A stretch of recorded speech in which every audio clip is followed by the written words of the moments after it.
虽然说现在有很多不舍，但是今天必须要把它送人了。这只狗咬鸡咬得非常厉害，到现在为止已经咬了我将近20只土鸡了。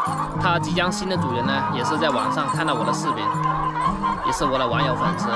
他是广东江门的，他本人呢也非常喜欢爱狗，所以说经过一段时间的交流了解，我决定把它送给他了。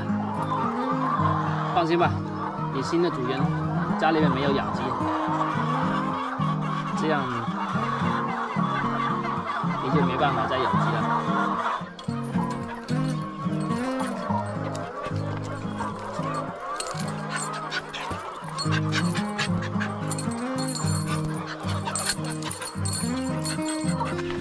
说实话，这狗是好狗，非常机灵的，聪明。虽然说有很多不舍，但是希望你也能理解我。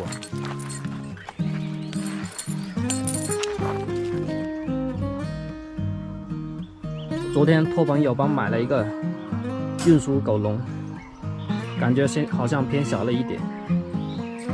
我在旁边呢，都经过加固了，拿绑带绑过一次。现在已经装好笼了。刚才出去等车的时候，那个班车后舱里面已经装满货物了，拉不下了。现在又回来了，只能说他今天下去，明天回来，最快也要后天才能发给这位网友。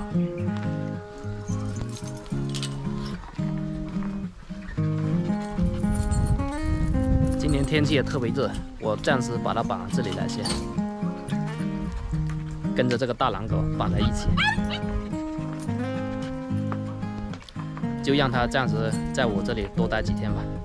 现在是早上7点多钟，刚刚把土鸡喂好，等一下马上要出去把那一只狗寄往广东江门去了。昨天打电话确定今天可以寄了，前2天由于货仓已经装满东西，没办法寄。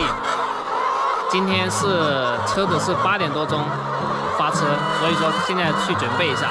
虽然说有很多不舍，毕竟养了有一段时间了，但是也可以说是一只烫手的山芋，也终于送走了。